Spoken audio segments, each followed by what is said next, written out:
Hello बच्चों, आज मैं स्टार्ट कर रहा हूँ current electricity chapter number 3 in one shot. पूरा ध्यान से देखना है, पूरा वीडियो देखना है तो आपको क्लियर बात समझ में आएगी और टोटल क्वेश्चन आपका बोर्ड में सॉल्व होगा। अगर आप हमारे चैनल पर नए होंगे तो जरूर सब्सक्राइब करें। करंट इलेक्ट्रिसिटी सबसे पहले लिखा हूँ करंट, तो करंट को हम लोग आई लिखते हैं। तो ये होता क्या है एक्चुअली, अगर इसको हम डिफाइन करें तो लिखते हैं क्या, क्यू बटे टी लिखते हैं, क्यू बाई टी। ओके, और क्यू बराबर क्या लिखते हैं, एन इंटू ई लिखते हैं। तो I is equal to N into E बटे टी। ओके, तो इस तरह से भी आप लिख सकते हैं और ऐसे भी लिख सकते हैं, कोई डाउट नहीं। इसका जो यूनिट होगी वो क्या होगी, एम्पियर होती है। सिंबल इसका हम लोग कैपिटल ए देखते हैं। और ख़ास बात यहाँ पर ये है कि अगर इलेक्ट्रॉन का मोशन इधर है ना, इलेक्ट्रॉन का मोशन इधर है तो करंट का डायरेक्शन इधर होगी। वैसे कैसे होगी आगे हम लोग पढ़ेंगे। अब यहाँ पर लिखते हैं कि I is equal to N divided by T into, फिर क्या लिखते हैं ई। तो यहाँ पर लिखते हैं I is equal to capital N into E. Okay, यानी number of electron passing per second है। कैपिटल एन क्या है, कैपिटल जो एन है वो है number of electron passing per second, number of electrons passing per second, इसको करते हैं पर सेकेंड। इसको भी आप कैलकुलेट कर सकते हैं। Capital N is equal to I divided by E करके आप कैलकुलेट कर सकते हैं। Number of electron passing per second की वैल्यू अगर कैलकुलेट करना हो तो आप ऐसे ही कैलकुलेट करेंगे। क्लियर है। अब देखिए इसमें एक हम लोग निकालते हैं आई एवरेज। तो आई एवरेज जो निकालते हैं वो है डेल्टा क्यू अपन डेल्टा टी। एक निकालते हैं आई इंस्टेंटेनियस, तो ये लिखते हैं D Q upon D T. यहाँ पर दो बात हमारे पास आ रही है कि slope of charge and time graph, charge and time graph gives out current, time graph gives out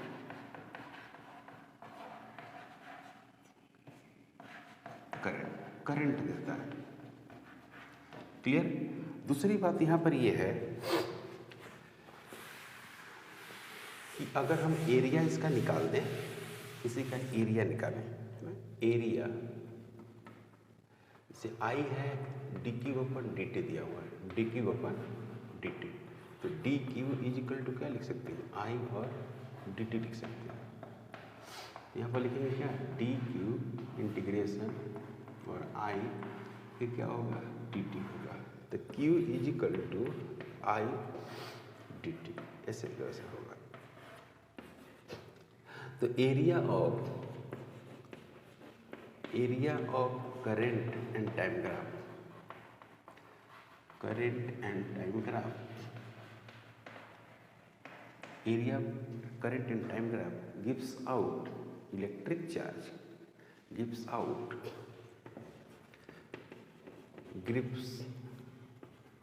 electric charge,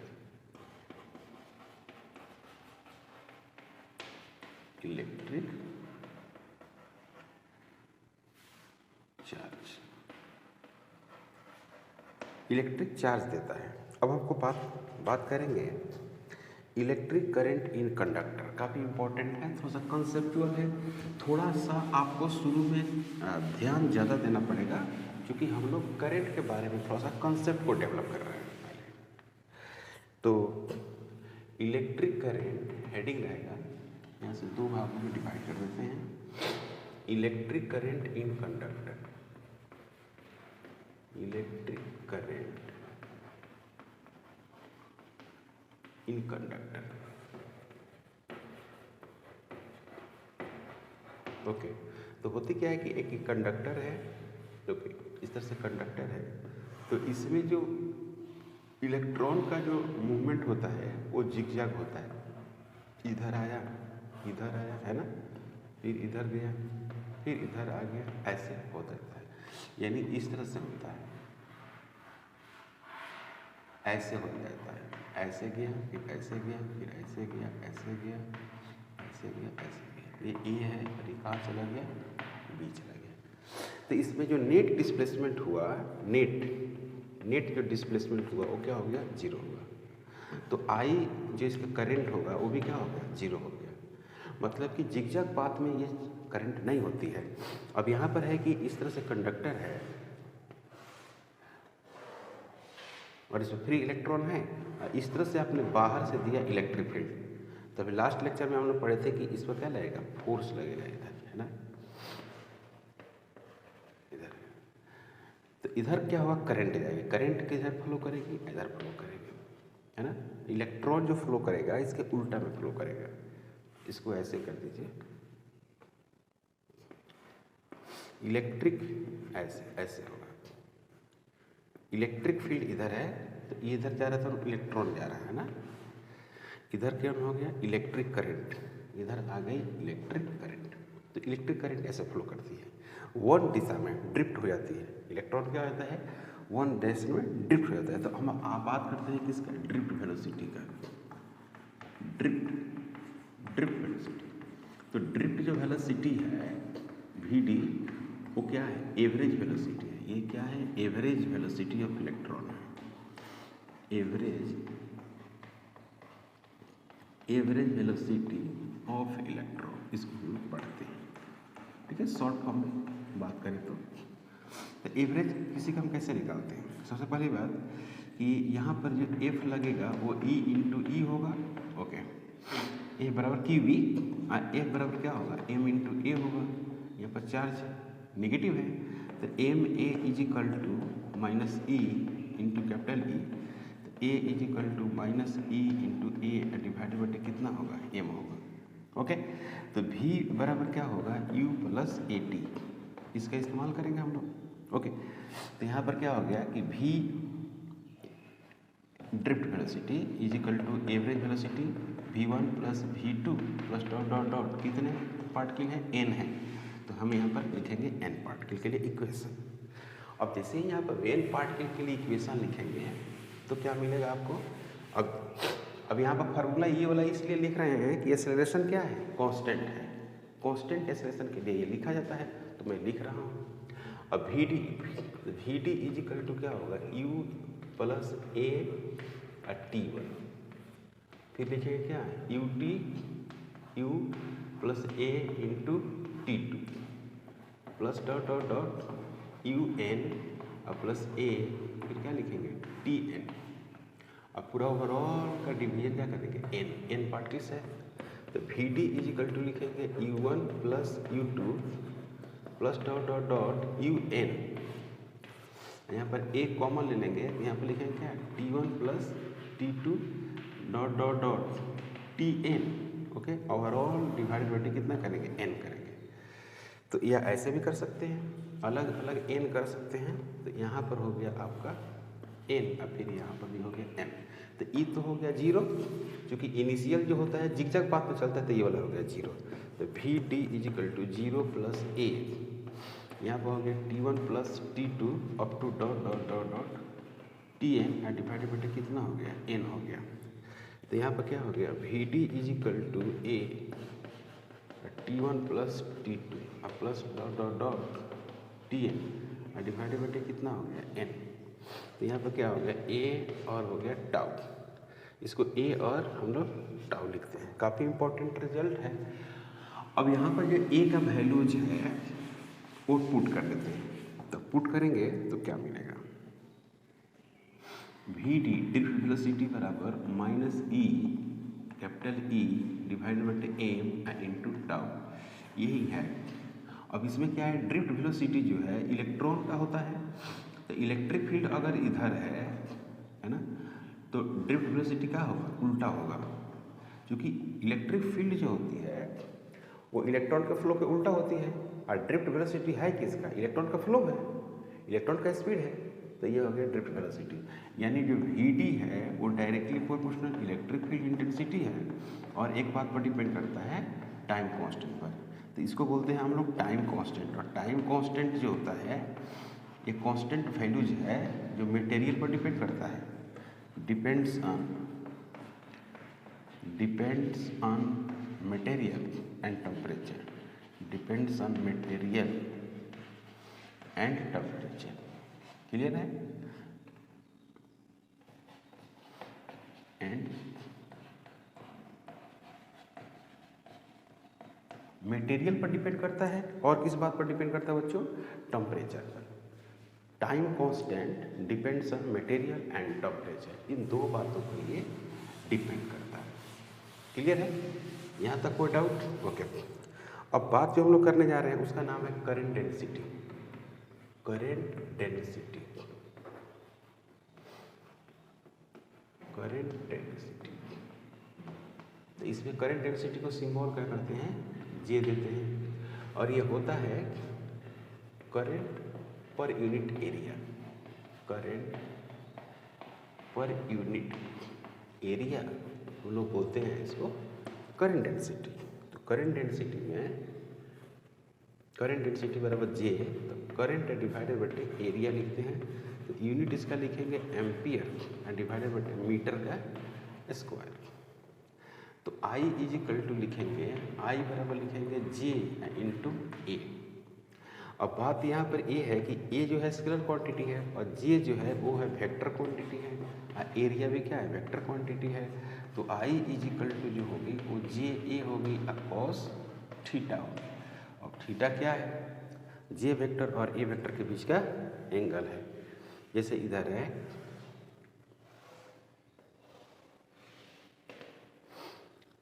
है कि पॉजिटिव चार्ज इधर जा रहा है, इधर पॉजिटिव चार्ज फ्लो कर रहा है, तो करंट भी कहाँ जाएगा? इधर ही जाएगा, करंट इधर जाएगा। ओके, करंट इधर और करंट डेंसिटी इधर और एरिया वेक्टर भी इधर। एरिया वेक्टर भी इधर होगा, यहाँ पर थीटा कितना हो जाएगा? 0 हो जाएगा। तो आई बराबर जे इंटू ए। आई बराबर हो गया जे इंटू ए। सीधे डायरेक्ट वैल्यूज है, और इसमें जो होगा कुछ एंगल से दिखा देते हैं, कुछ एंगल से। तो एंगल से दिखाइएगा तो ऐसा मिलेगा आपको। ये है आपको कंडक्टर है और इस तरह से दिखा दें। ये हो गया एरिया वेक्टर ए और ये हो गया आपका थीटा। यहाँ हो गया आपको करंट, इधर ही हो गया करंट डेंसिटी। ओके, वेक्टर, और इधर जा रहा है क्या? पॉजिटिव चार्ज का इधर फ्लो हो रहा है इस तरह से, पॉजिटिव चार्ज का फ्लो हो रहा है। तो ये वैल्यू जा गया, तो ये जो वैल्यू जाएगा आई बराबर जे ए और कॉस थीटा होगा। थीटा किसके बीच का एंगल है? जे और ए के बीच का एंगल है। Okay, if current density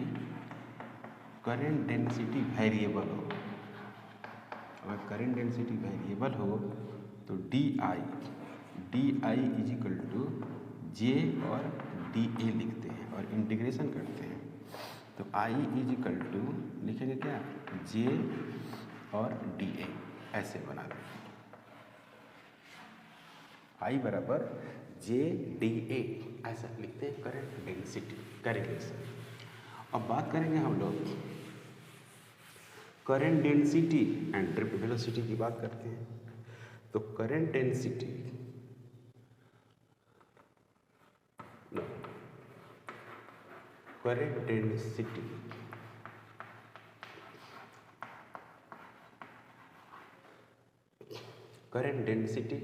and drift velocity ये बड़ा इंपॉर्टेंट है, बहुत इंपॉर्टेंट है।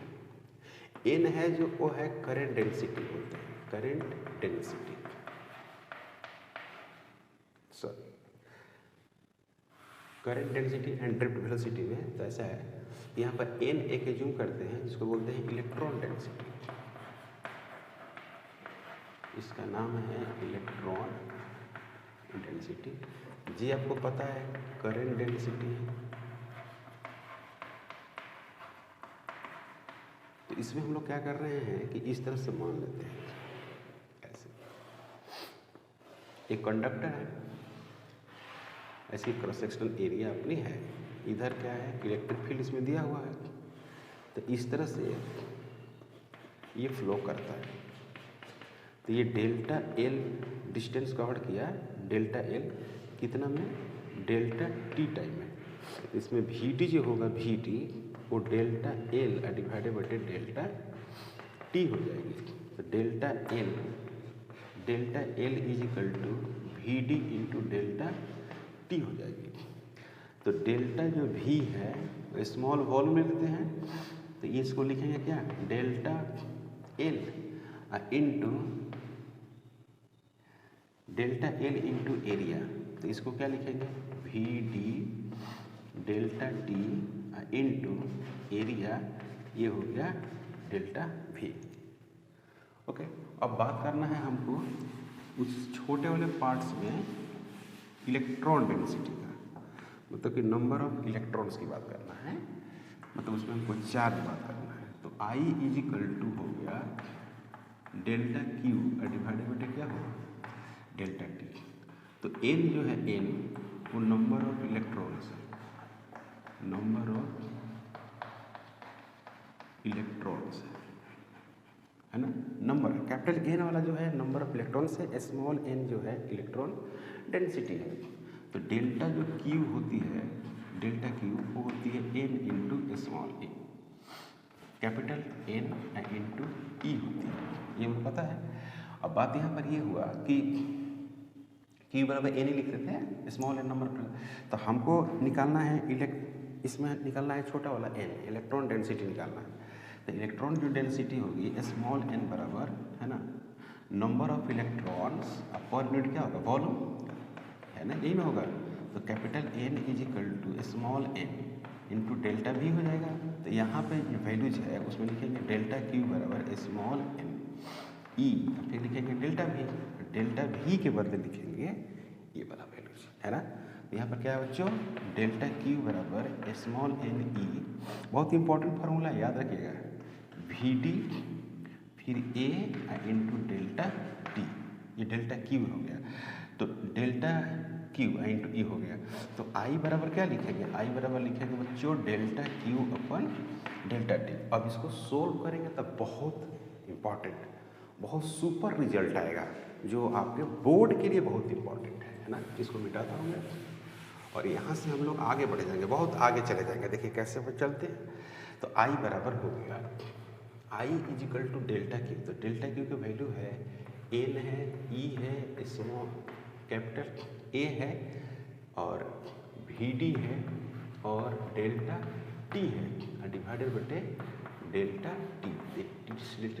आई बराबर मिलेगा एन ई ए और वी डी। ये बहुत ही इम्पॉर्टेंट रिजल्ट है ना, बोर्ड के लिए काफ़ी इम्पॉर्टेंट रिजल्ट। अब हमको बात करना था करंट डेंसिटी। तो करंट डेंसिटी बराबर करंट बटे ए। तो यहाँ पर क्या कर देते हैं आई बटे एरिया, इधर भी क्या करते हैं N E A V D divided बटे क्या होगा एरिया। तो यहाँ पर क्या हो गया J is equal to N E और वी डी। बहुत इंपॉर्टेंट रिजल्ट है ये ना, बहुत इंपॉर्टेंट रिजल्ट है। अब इसी को हम क्या करते हैं और आगे बढ़ते हैं। देखिए V D is equal to, अभी हम प्रूव किए कि ई है ना टाउ डिवाइडेड बटे एम। तो मैं इसके पास पहुंचता हूँ, अब यहाँ पुट करता हूँ वैल्यू को। जैसे इस वैल्यूज को यहाँ पुट करेंगे तो आपको क्या मिलेगा, बहुत अच्छा रिजल्ट मिलेगा। रिजल्ट क्या है जरा समझिएगा।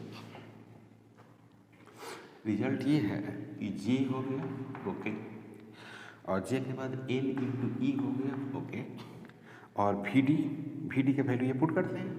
वी डी बराबर हो गया आपको ई है ना, ई और कैपिटल ई टाउ डिवाइडेड बटे एम।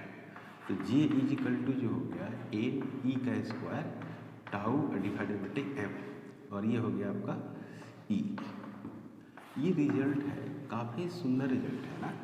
तो ये जो है एन ई का स्क्वायर इंटू टाउ डिवाइडेड बटे एम, एक कॉन्स्टेंट वैल्यूज है। क्या नाम है इसका, ये कॉन्स्टेंट वैल्यूज है, और इस कॉन्स्टेंट वैल्यूज को बोलते हैं इलेक्ट्रिकल कंडक्टिविटी। क्या नाम है इसका, इलेक्ट्रिकल कंडक्टिविटी, इसका नाम है कंडक्टिविटी। उसका रिप्रेजेंटेशन है सिग्मा से करते हैं। Sigma is equal to N E का स्क्वायर टाउ और डिवाइड बटे एम ओनली डिपेंड्स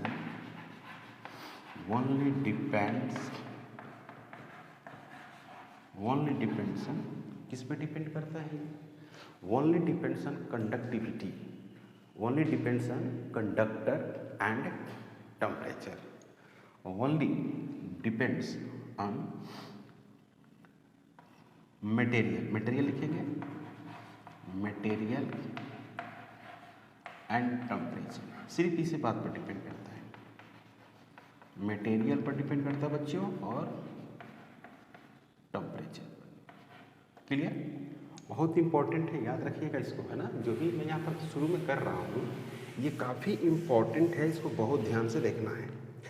अब आपके पास जो रिजल्ट आ रहा है वो ऐसा आ रहा है, J बराबर सिग्मा इंटू ई, इसी को बोलते हैं general form of Ohm's law, general form of Ohm's law, इसी को बोलते हैं general form of Ohm's law.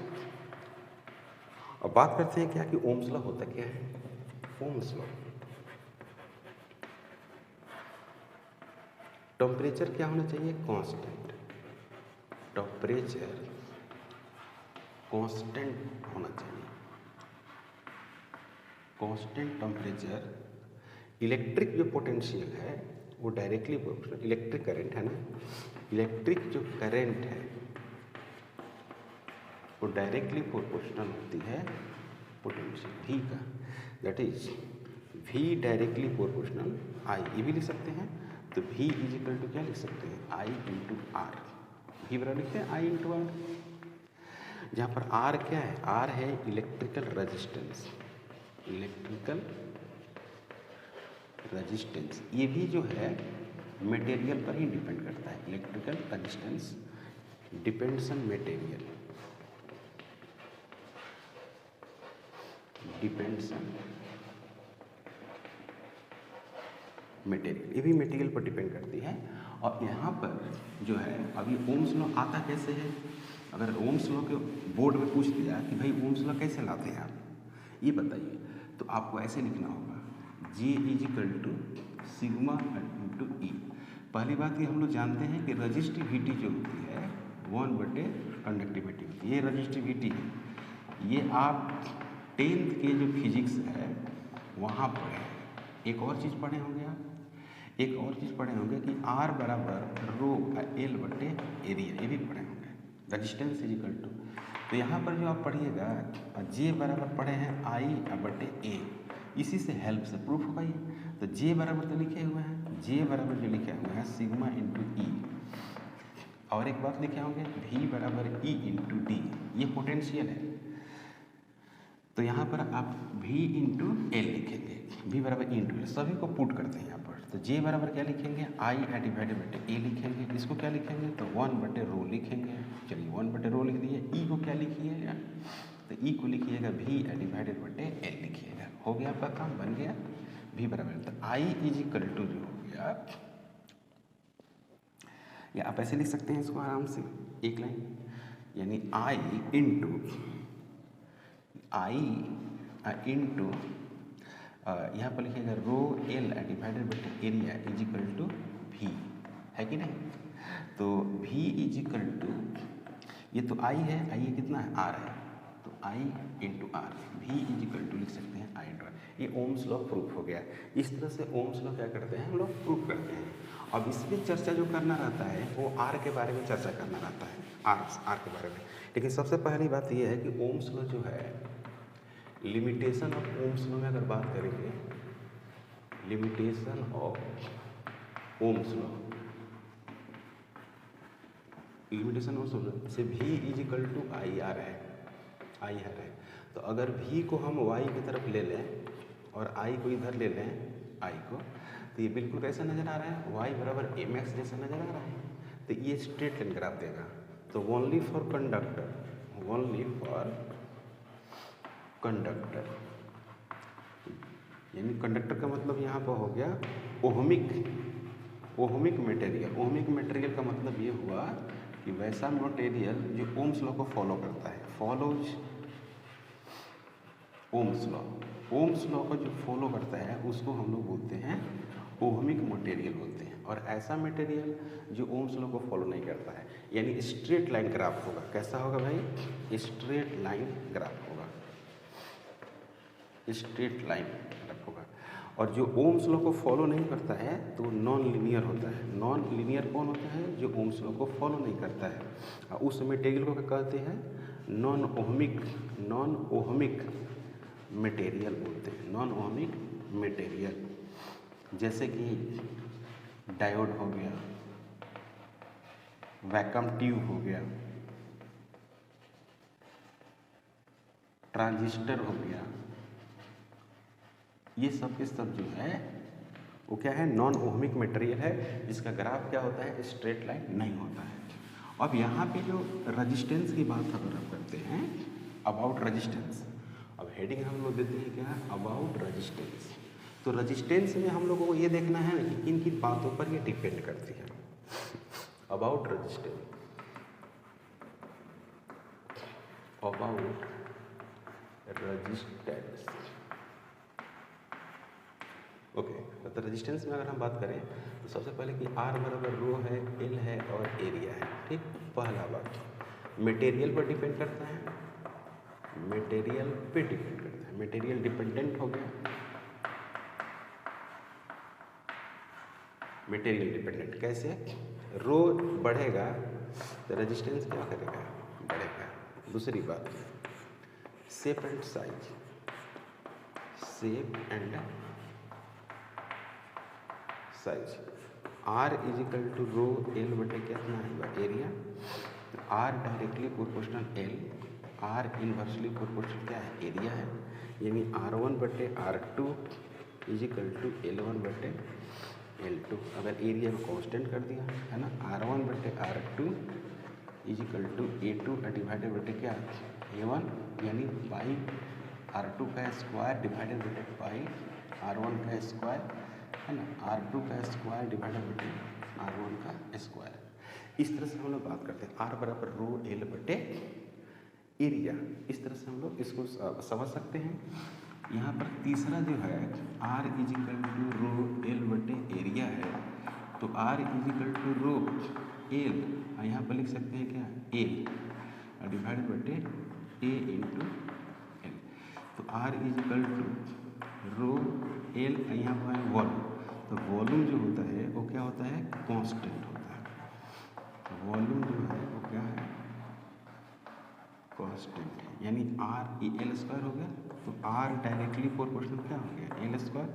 तो delta R divided by R into 100% is equal to 2 into delta L divided by L into 100%। यानी लंबाई में अगर x% से इंक्रीमेंट हो रहा है तो रेजिस्टेंस में 2x यानी डबल से आपको क्या होगा?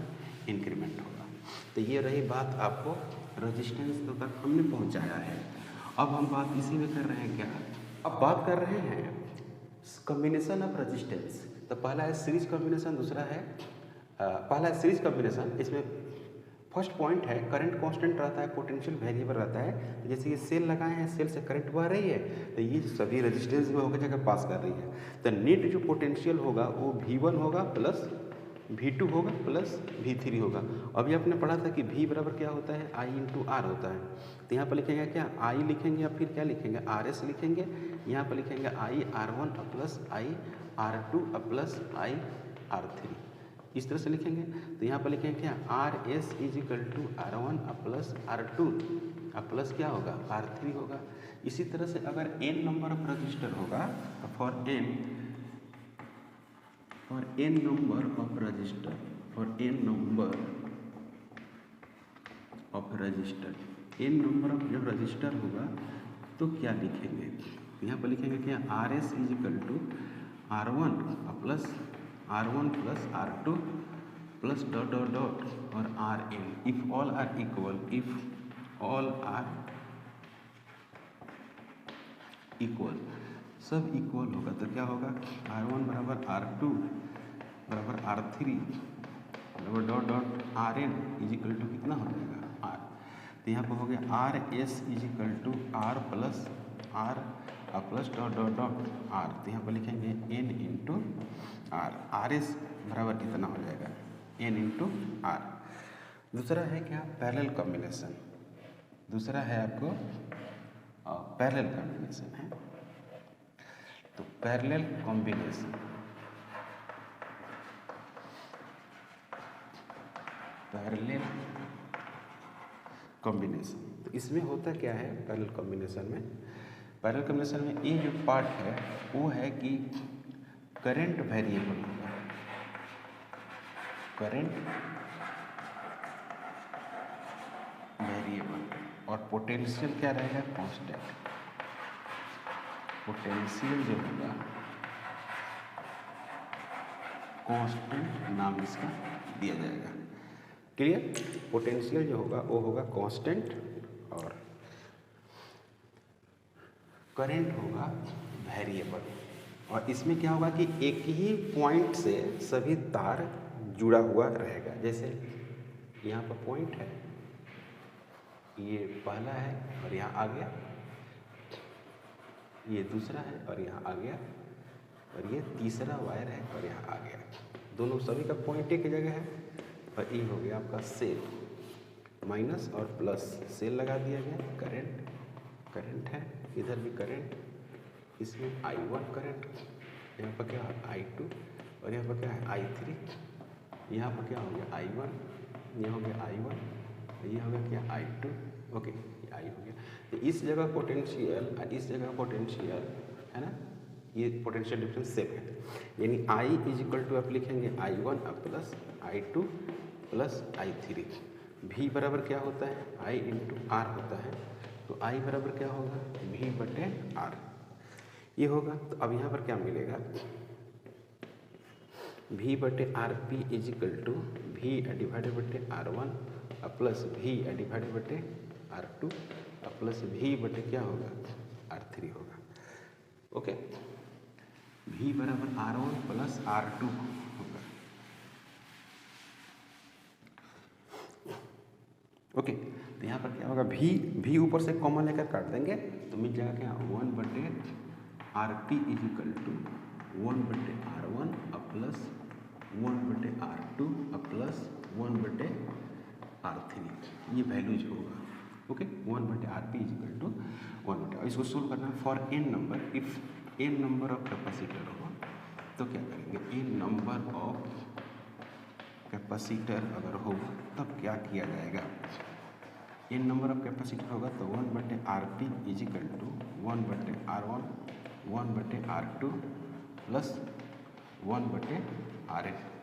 अगर मान लीजिए सभी इक्वल हो, R1 बराबर R2 is equal to R3 is equal to Rn हो तो क्या करेंगे 1 बटे R P is equal to 1 बटे R प्लस 1 बटे R plus dot dot dot 1 बटे R is equal to n divided बटे R। तो n डिवाइडेड बटे क्या हो जाएगा R होगा, n कितना हो गया 1 बटे R होगा। तो यहाँ पर क्या हो गया 1 बटे R P, R P is equal to n divided बटे R, R P is equal to R divided बटे n। तो अब इसमें क्या है था सीरीज में जो था, सीरीज में था क्या था, सीरीज में था रिजल्ट कि R S is equal to N into R था। तो for maximum resistance, for maximum resistance, for maximum resistance we should add in, किस में जोड़ना चाहिए, we should add in series, in series. अब फॉर मिनिमम के लिए किस में जोड़ना चाहिए parallel. For calculation of minimum resistance we should add in parallel. For calculation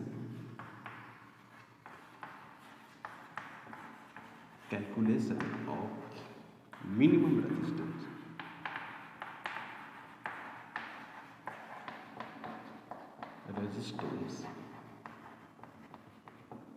we should add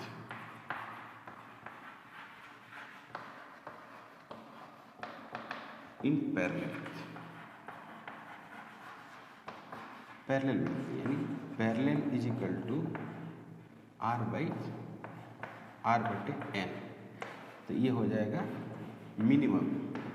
minimum जब भी कैलकुलेट करना हो, अगर 4-5 आपको रेजिस्टेंस दिया हो, कहता होगा कि इसमें मैक्सिमम और मिनिमम वैल्यू कैलकुलेट करिए, तो आपको जो कैलकुलेट करने का तरीका होगा वो सीरीज और पैरेलल होगा। सीरीज हो गया मैक्सिमम वैल्यू और मिनिमम वैल्यू हो गया वो पैरेलल हो गया। इस बात का ध्यान रखेंगे आप। ओके, अब बात करते हैं पहला कि calculation of potential. Calculation of potential, तो पोटेंशियल का कैलकुलेशन कर रहे हैं। ओके, कैसे कैलकुलेशन करेंगे पोटेंशियल का? जैसे एक रेजिस्टेंस है यहाँ पर, एक रेजिस्टेंस यहाँ पर है, ये हो गया R2, ये हो गया R1, ये इस तरह से, ये माइनस है, प्लस है, ये क्या है? V है। तो इसमें जो पोटेंशियल है वो कितना लगा? V1। इसमें जो लगा वो क्या लगा? V2। तो ये हो गया आपको, ये हो गया I, और ये हो गया क्या? I। ये क्या हो गया? I हो गया। ये क्या हो गया? I हो गया। ओके, तो इसमें क्या करना है कि पहले RS निकालना है, RS। तो R1 प्लस R2 हो जाएगा, क्लियर। उसके बाद निकालना है I। तो I में क्या होगा? जो I सप्लाई है वो V बटे RS होगा, यानी I इज इक्वल टू आपको आ गया V डिवाइडेड बटे R1 प्लस R2। ये वैल्यू आ गया।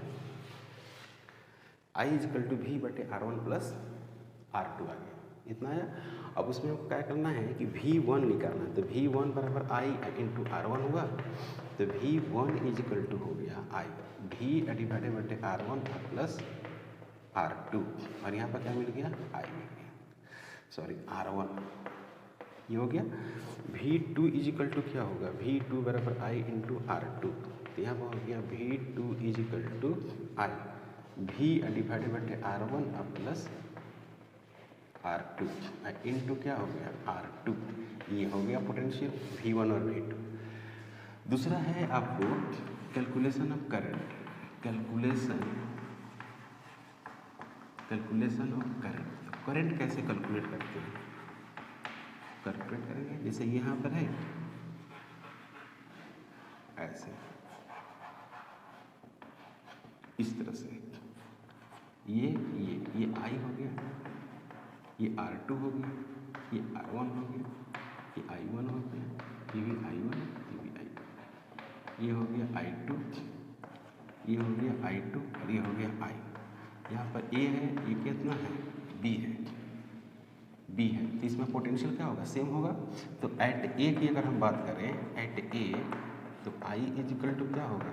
I1 प्लस I2, इतना होगा। एक इक्वेशन बना लिए। और पोटेंशियल क्या होगा? सेम होगा। तो V1 बराबर V2 होगा, तो लिखेंगे क्या? I1 R1 is equal to I2 और R2। तो I1 is equal to I2 R2 divided बटे R1। ओके ओके, अब यहाँ पर क्या हो गया? तो यहाँ पर जो हो गया I इज इक्वल टू यहाँ पर I1 का वैल्यू पुट करेंगे तो क्या मिलेगा? I2 R2 डिवाइडेड बटे R1 प्लस R2, है ना। इसको सोल्व करेंगे तो मिलेगा आपको I is equal to I2 common होगा, R1 प्लस R2 डिवाइडेड बटे क्या बन जाएगा? R2। तो I1 जो होगा वो I होगा और R2 होगा डिवाइडेड बटे R1 प्लस R2 होगा। तो यहाँ पर I1 इज इक्वल टू होगा, I1 बराबर तो sorry I2 is equal to ये हो गया। तो I1 बराबर वैसा ही क्या होगा? R1 होगा और R1 प्लस R2 होगा, ये होगा लॉ। ठीक है, अब जो हम लोग बात करने जा रहे हैं उसका नाम है किरचॉफ लॉ, जो बहुत ही इम्पॉर्टेंट है इसके लिए, किरचॉफ लॉ। लेकिन किरचॉफ लॉ में अगर हम बात करते हैं तो क्या लिखते हैं? Kirchhoff law.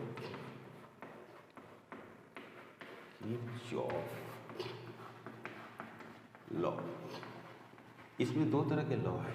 ये क्यों यूज करते हैं? पहला बात, use for complex circuit.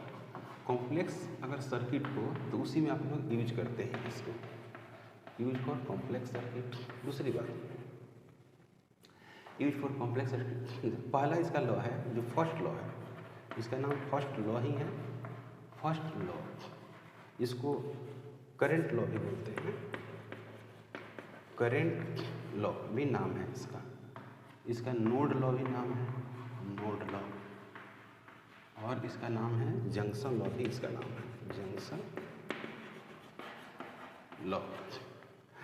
Total sum of the total current, sum of जो टोटल करंट होता है, total current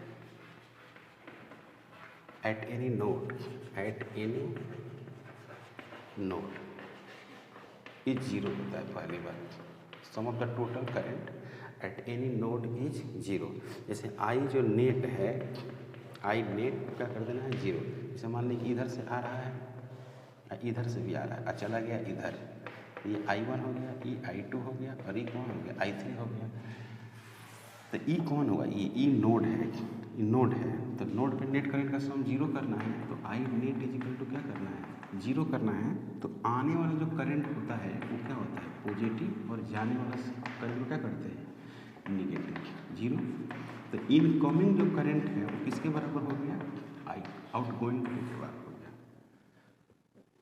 I1 plus I2 is equal to I3, I1 plus I2 is equal to क्या हो गया, I3 हो गया। तो इनकमिंग जो करंट है वो क्या है, आउट गोइंग के बराबर है। तो यहाँ पर क्या लिखेंगे, Q1 divided by T plus Q2 divided by T is equal to Q3 divided by T।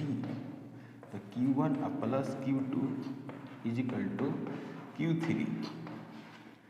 Q1 plus Q2 बराबर Q3। यानी ये किस पर based, based on the conservation, conservation of charge हो गया, conservation of charge, conservation of charge के लिए best है, पहली बात। दूसरा इसमें क्या है, देखिएगा, दूसरा लॉ है जिसका नाम है लूप लॉ। सेकेंड लॉ, इसका नाम है सेकेंड लॉ, सेकेंड का नाम ही है सेकेंड लॉ। देखिएगा अब इसमें क्या है कि सेकेंड लॉ,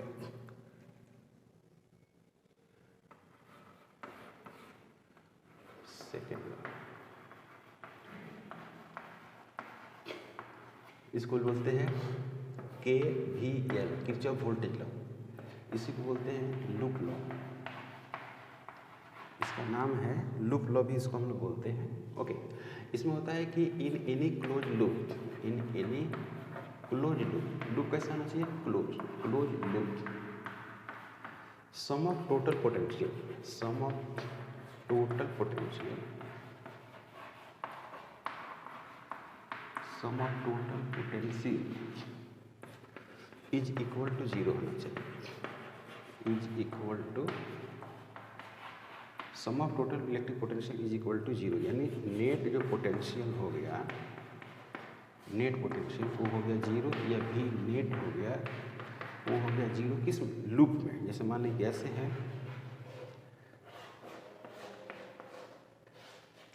माइनस प्लस भी है, आर है, और इधर करंट आई से जा रहा है, इसका नाम ए है, बी है, सी है और डी है। तो जो भी नेट होगा, भी नेट वो क्या होना चाहिए, जीरो होना चाहिए। लूप कौन सा लूप है, लूप है ए बी सी डी और फिर ए, जहाँ से चलना स्टार्ट किए वहीं पर फिर पहुँच गए। तो ये एक लूप बन गया। तो अब इस लूप में कैसे हम लोग बात करेंगे समझिएगा। अब लूप लेने के लिए किधरों से ले सकते हैं, मान लीजिए हम लूप ले रहे हैं ऐसे क्लॉकवाइज, कैसे लूप लिए, क्लॉकवाइज। लूप जो है, loop is clockwise, loop is clockwise. तो जो भी नेट होगा वो करना है हमको जीरो। तो इसमें तो कोई पोटेंशियल नहीं है क्योंकि ये प्लेन है, इसमें पोटेंशियल है। तो इसमें जो पोटेंशियल है उसमें देखो करंट किस दिशा में है, इधर है। तो यहाँ पर लिखेंगे माइनस IR प्लस, ये माइनस से कहाँ जा रहा है, लूप प्लस जा रहा है। तो इसमें लिखेंगे प्लस इजिकल टू जीरो लिखेंगे। तो IR इजिकल टू V लिखेंगे। तो I बराबर क्या लिख देंगे, V/R। ये लूप के माध्यम से हमने सोल्व किया। साइन जो होता है, sign for potential, sign for potential कैसे लेते हैं जरा समझिए। साइन फॉर पोटेंशियल, अगर करंट की दिशा इधर है, करंट की दिशा इधर है और लूप की भी दिशा इधर ही है, तो इसमें जो पोटेंशियल होगा वो क्या होगा, निगेटिव होगा। क्लियर। जैसे कि एग्जाम्पल में अगर समझते हैं, एग्जाम्पल में अगर हम बात करें कि दोनों एक ही दिशा में हो तो पोटेंशियल निगेटिव होगा। जैसे मान लें कि ये होगा, ये आर है, इसमें करंट इधर जा रही है और लूप भी इधर ही है, तो इसमें जो पोटेंशियल होगा V is equal to minus I R, V बराबर हो गया माइनस आई आर। अब इसमें है कि लूप अपोजिट डायरेक्शन में हो, लूप अपोजिट डायरेक्शन में हो, अब करंट किधर जा रहा होगा, इधर जा रहा होगा, करंट इधर है, ये लूप है, तो इसमें जो होगा V बराबर प्लस आई आर हो जाएगा। ओके। अब सेल की बात आती है, सेल, तो सेल में तो करंट देखते नहीं हैं, इसमें सिर्फ लूप देखते हैं, तो यहाँ पर लूप क्या आ रही है, प्लस माइनस जा रही है, तो यहाँ पर हो जाएगा निगेटिव। ओके। यहाँ पर देखो भाई, ये माइनस है, प्लस है, ये भी है, लूप का डायरेक्शन इधर है, तो भी क्या हो गया, पॉजिटिव हो गया। इस बात का ध्यान रखना है, इस बात का ध्यान रखना है कि अगर जब भी निगेटिव से पॉजिटिव जाते हैं, जैसे देखिए इधर जा रहे हैं तो इधर पॉजिटिव है ना, पॉजिटिव से निगेटिव जा रहे हैं तो निगेटिव हो गया। इसमें देखिए करंट इधर है, करंट की डायरेक्शन ये है ना, ये करंट की डायरेक्शन है इधर, तो इधर निगेटिव इधर पॉजिटिव, तो निगेटिव से पॉजिटिव जा रहे हैं, पॉजिटिव हो गया। फिर देखिए इसमें भी निगेटिव से पॉजिटिव जा रहे हैं, पॉजिटिव हो गया, अब पॉजिटिव से निगेटिव जा रहे हैं, निगेटिव हो गया। तो इस तरह से पोटेंशियल का आप साइन लेते हैं, और ये किस पे बेस्ड है, कंजर्वेशन ऑफ एनर्जी पर। लूप लॉ जो है, loop law is based on the conservation of energy. ये कई बार पूछा भी है कि लूप जो लॉ है, loop law is based, loop law is based on the conservation of energy, based on the conservation of energy.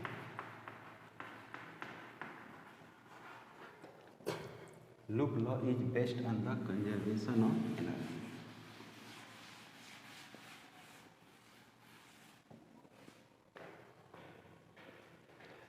Loop law is based on the conservation of energy, ये होती है। अब पढ़ना है क्या हमको, व्हीटस्टोन ब्रिज पढ़ना है। व्हीटस्टोन ब्रिज काफ़ी इंपॉर्टेंट है।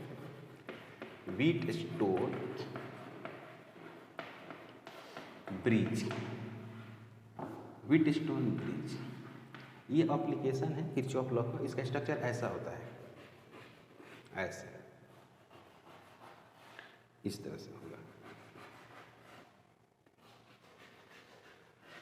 और यहाँ पर एक लगा दिया जाएगा क्या, गैल्वेनोमीटर, जिसका रेजिस्टेंस क्या होगा, Rg होगा, और इस तरह से मिलाएंगे, फिर इस तरह से लाएंगे, ऐसे स्ट्रक्चर होता है। माइनस प्लस और भी है। यहाँ पर क्या हो गया, R1, ये हो गया क्या, R2, ये हो गई क्या, R3, ये हो गई R4। ठीक है, यहाँ से करंट भेज दिया मैंने, इधर से करंट इसे निकाल दिया। इसमें जो करंट है उसका नाम I1, इधर जो करंट है वो I1, इसका जो करंट है ये हो Ig, इधर जो करंट है उसका नाम है I2, करंट जो है I2, इसका नाम है I4, इसमें जो करंट है उसका नाम I3 है। सबको मैंने ऐसे दे दिया, कोई डाउट? ओके। इसमें एक लूप बना दिया, ऐसे ये लूप बनाया, देख रहे हैं लूप कैसा है, इसका नाम है L1। इसमें भी एक ऐसे ही लूप बना दिया, ऐसे। दोनों जो लूप है वो क्या है, क्लॉकवाइज है, नाम है A, B, C और D, ये नाम हो गया। ठीक है, तो सबसे पहला काम करते हैं कि फ्रॉम लूप, फ्रॉम लूप कहाँ से भाई, लूप L1, L1 लूप मतलब ये वाला L1 लूप है, ये लूप कौन है, L2, ये सेकेंड लूप है, ये फर्स्ट लूप है, ये सेकेंड लूप, ये फर्स्ट लूप, ये सेकेंड लूप। क्लियर? तो फ्रॉम L1 से यहाँ से स्टार्ट करते हैं, तो लूप का डायरेक्शन इधर और करंट का भी डायरेक्शन इधर है, तो क्या हो जाएगा भाई, निगेटिव हो जाएगा। तो नाम है A, B, D और A। नेट पोटेंशियल का सम क्या करना है बंधु, 0। चलो भाई नेट पोटेंशियल का सम करते हैं 0, तो माइनस क्या लिखते हैं, माइनस I1, फिर लिखते हैं R1, माइनस R1, यहाँ पर लिखते हैं माइनस Ig, और फिर क्या लिखते हैं Rg, प्लस क्या लिखते हैं I2, और फिर लिखते हैं R2 इजिकल टू क्या लिख दिया मैंने, 0। इसको मान लिया इक्वेशन नंबर फर्स्ट। कोई डाउट नहीं। ये करंट इधर, लूप की डायरेक्शन इधर नेगेटिव, इसमें भी करंट इधर, लूप की डायरेक्शन देखो इधर, इसमें है कि करंट इधर और लूप की डायरेक्शन इधर पॉजिटिव लिख दिया। ओके, अब बात करते हैं क्या, लूप सेकंड फ्रॉम L2, इसका नाम क्या है, B है, C है, D है, B है। नेट पोटेंशियल का सम क्या करना है भाई, 0 करना है लूप में।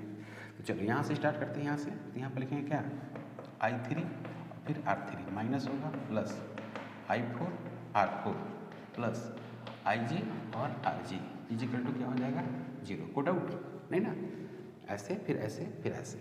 इसमें करंट इधर है, लूप इधर है, पॉजिटिव हो गया। इसमें करंट ऐसे है, लूप ऐसे है, पॉजिटिव हो गया। इसमें करंट इधर है और लूप भी इधर है, नेगेटिव हो गया। ओके, अब बात करना है, यहाँ 2 हो गया। Now for Wheatstone bridge balance, now for Wheatstone bridge balance, Wheatstone bridge balance, balance की हम बात करते हैं, व्हीटस्टोन ब्रिज बैलेंस।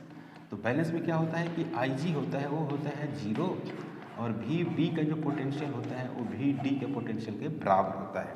यहाँ का पोटेंशियल और यहाँ का पोटेंशियल बराबर हो जाता है, तो IG बराबर क्या हो जाएगा 0 हो जाएगा, यानी गैल्वेनोमीटर में 0 करंट डिफ्लेक्शन होगा। ये समझ में आ रहा है नहीं आ रहा आपको? तो जब करंट जब 0 हो जाएगा गैल्वेनोमीटर में, तो आप ऐसे लिख सकते हैं, इसमें होगा क्या, IG इजिकल टू हो गया 0। तो जैसे ही IG बराबर आप 0 लिखिएगा तो आगे क्या लिख सकते हैं, आगे ये लिखिएगा कि I1 जो होगा वो पहली बात I3 के बराबर हो जाएगा और I2 जो होगा वो I4 के बराबर हो जाएगा। तो यहाँ पर देखिए फ्रॉम फर्स्ट तो फर्स्ट से अगर आप बात करें, फर्स्ट से अगर फर्स्ट से आप बात करते हैं तो क्या मिलेगा, माइनस I1 तो ठीक है, R1 भी ठीक है और यहाँ पर हो जाएगा I1, ठीक है ना, I1 और यहाँ पर हो गया आपको माइनस IG, मतलब ये हो गया 0, अब प्लस I1 ठीक है, R2 ठीक है, इजिकल टू 0। तो हमको लिखना होगा अब माइनस I1 फिर R1 प्लस I1 2, ये हो गया I2 और यहाँ पर हो गया R2 बराबर 0। तो यहाँ पर मिलेगा आपको I1 R1 is equal to I2, फिर क्या मिलेगा R2, फिर होगा क्या I1 और फिर होगा क्या I2 होगा, I1 I2, यहाँ पर लिखेंगे क्या R2, फिर यहाँ पर लिखेंगे क्या R1 और ये हो गया इक्वेशन नंबर 3। अब बात करेंगे क्या फ्रॉम सेकंड से बात करेंगे। सेकंड से अगर बात करिएगा तो माइनस यहाँ पर क्या हो जाएगा, I3 की जगह पर I1 हो जाएगा, ये R3 हो जाएगा, प्लस यहाँ पर I2 हो जाएगा, यहाँ पर क्या होगा R4 होगा, यहाँ पर क्या हो गया 0 हो गया, इजिकल टू 0 हो गया, I1 हो गया और R3 हो गया with negative sign, plus I2 हो गया, फिर क्या हो गया R4 हो गया, इजिकल टू 0 हो गया। यहाँ पर क्या होगा I1 होगा और R3 होगा, यहाँ पर क्या होगा I2 होगा और R4 होगा, क्लियर है। तो फिर I1 I2 आ गया, फिर I1 डिवाइडेड बटे क्या मिलेगा I2 इजिकल टू मिलने वाला है R4 डिवाइडेड बटे R3 और ये हो गया इक्वेशन नंबर 4। यहाँ भी I1 बटे I2, यहाँ भी I1 बटे I2 है, इन दोनों को मिलाएंगे तो हमारे पास एक बहुत सुंदर रिलेशन आ जाएगा। और रिलेशन कैसा होगा, from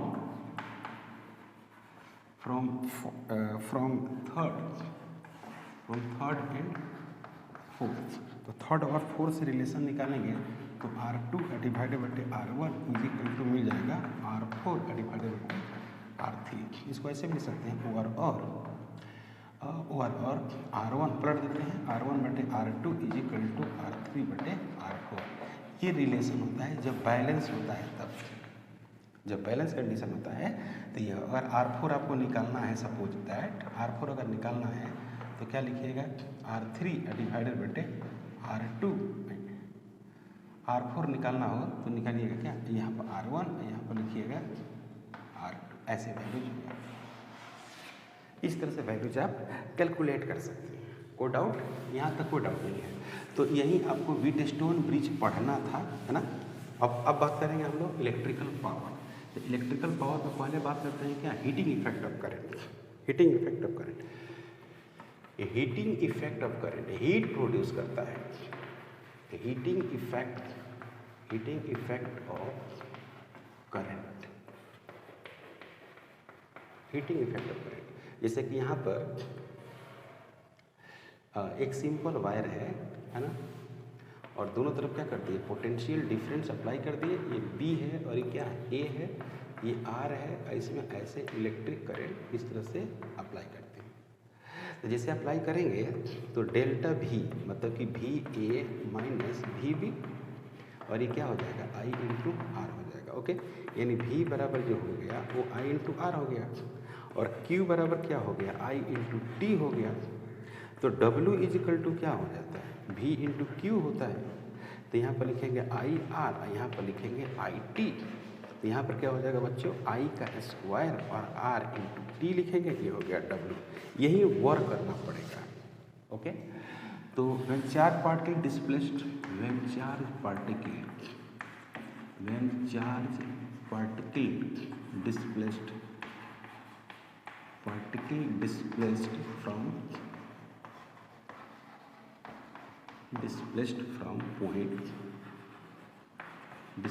from point A to B,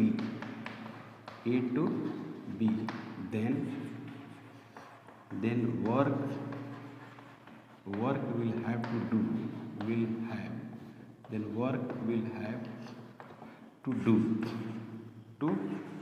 कितना वर्क करना पड़ेगा, W is equal to I square R into T. This work stored in form of heat,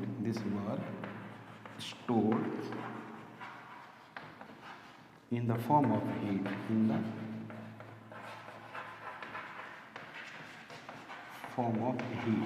इसको हम लोग हीट के फॉर्म में लिखते हैं। तो W बराबर लिखते हैं H इज इक्वल टू हो गया I square R into T. I square R into T मतलब कि हीट जो प्रोड्यूस होगा वो इतना ही होगा, I बराबर R स्क्वायर इंटू टी। इसी को हम लोग joules law of heating effect भी कहते हैं, है ना। इसी में अगर पूछ देगा कि joules law of heating effect, तो आप इसी को लिखेंगे, joules law of heating effect. Same इसी तरह से लिख देंगे, कोई दिक्कत नहीं है। हीटिंग इफेक्ट क्या लिखेंगे, पहला लॉ लिखेंगे, फर्स्ट लॉ, है ना।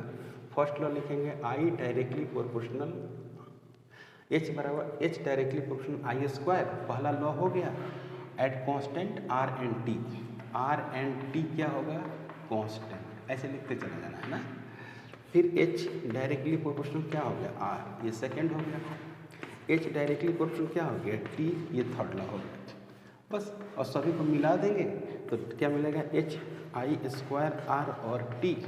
तो H is equal to K constant और I स्क्वायर R और T, K का वैल्यू कितना, 1, तो मिल जाएगा क्या, H is equal to I square R into T, है ना। इसी तरह से हम लोग जूल्स ऑफ हीटिंग इफेक्ट को लिखते हैं। अब हम बात जो करते हैं इसमें वो है इलेक्ट्रिकल पावर। तो इलेक्ट्रिकल जो पावर होता है वो किस तरह से हम लोग बातें करेंगे इसमें। देखिए, इलेक्ट्रिकल पावर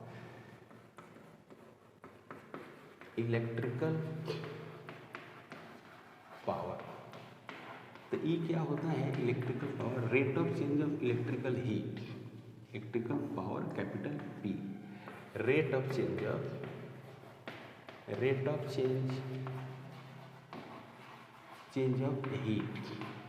हीट का रेट ऑफ चेंज पावर देता है, यानी P is equal to H divided बटे क्या होता है, T, यानी I square R into T divided बटे T।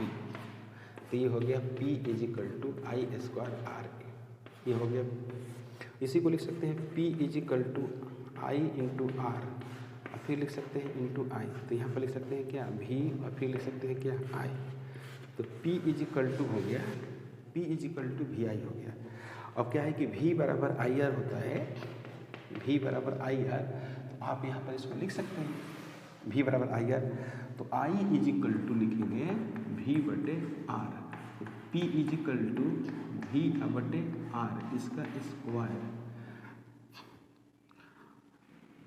Into R। तो यहाँ पर लिखेंगे क्या, V का स्क्वायर बटे R का स्क्वायर इंटू R, तो ये कट जाएगा P इज इक्वल टू हो गया V स्क्वायर बटे R। P बराबर हो गया V स्क्वायर बटे R। अब यहाँ पर जो है P इजिकल टू 100 वाट अगर दिया है, इसका मतलब क्या हुआ कि ये 100 क्या दिया हुआ है, जूल बटे सेकेंड दिया हुआ है। इसका मतलब हुआ कि 100 joule release, 100 joule release energy,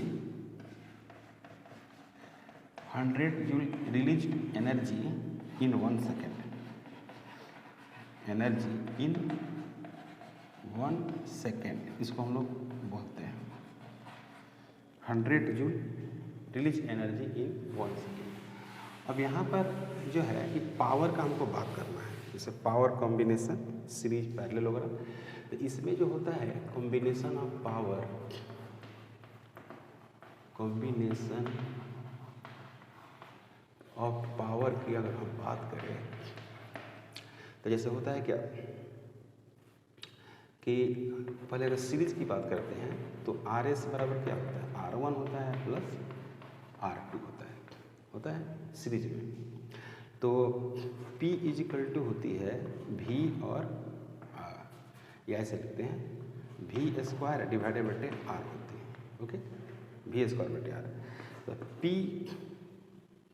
तो यहाँ पर लिखेंगे P1 is equal to V square divided बटे R1 और P2 is equal to V square divided बटे R2। अब इसको क्या करेंगे, यहाँ पर R1 R2 की जगह पर रखेंगे, तो यहाँ पर लिखेंगे क्या, V स्क्वायर डिवाइडेड बटे PS इजिकल टू, यहाँ पर लिखेंगे V स्क्वायर डिवाइडेड बटे P1 और V स्क्वायर डिवाइडेड बटे P2।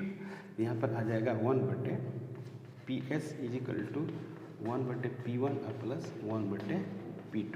यानी सीरीज में बल्ब को जोड़ेंगे तो ऐसे ही आएगा जैसे कि कैपेसिटर में आता था, कैपेसिटर में इसी तरह का आता था।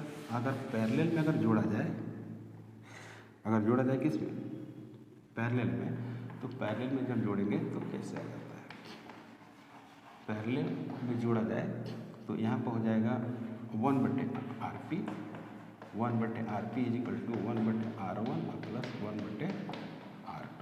तो डायरेक्ट लिखेंगे तो 1 बटे V square power in parallel is equal to 1 बटे V स्क्वायर डिवाइडेड बटे P1 प्लस 1 बटे V स्क्वायर डिवाइडेड बटे P2।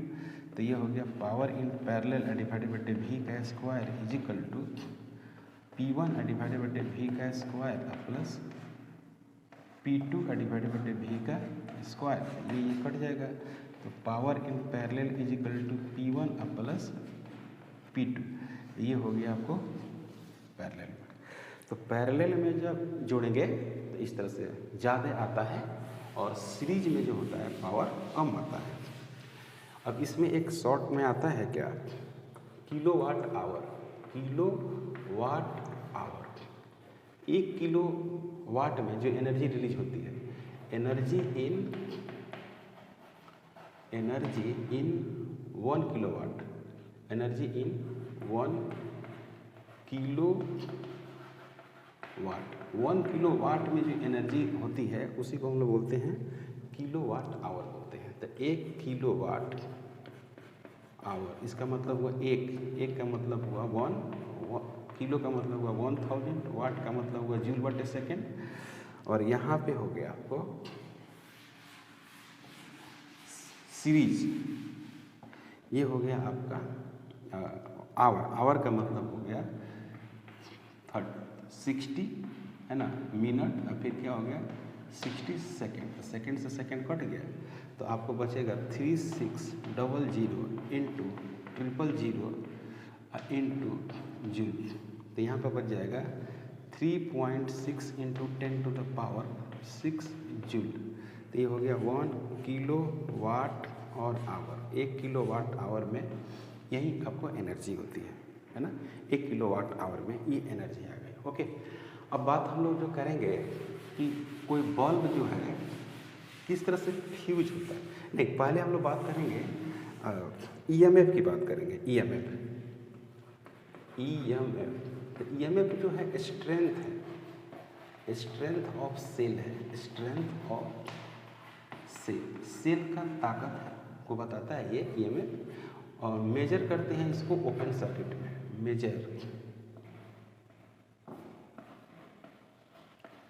Major in open circuit.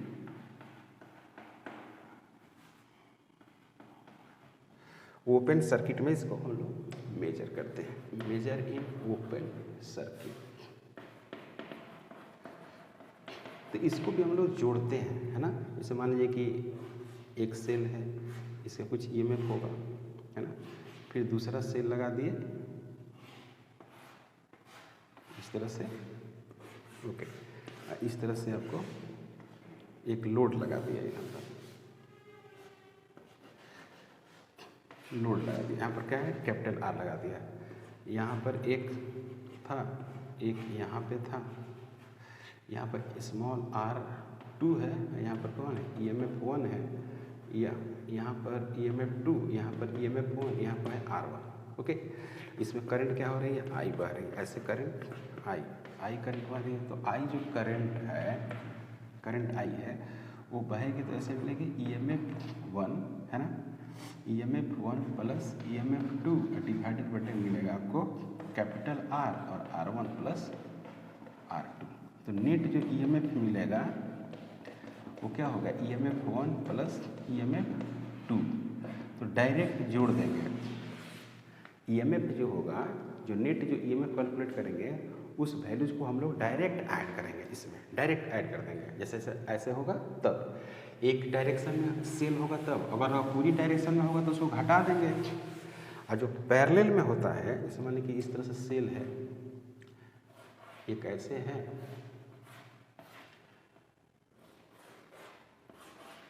और एक ऐसे है और इस तरह से,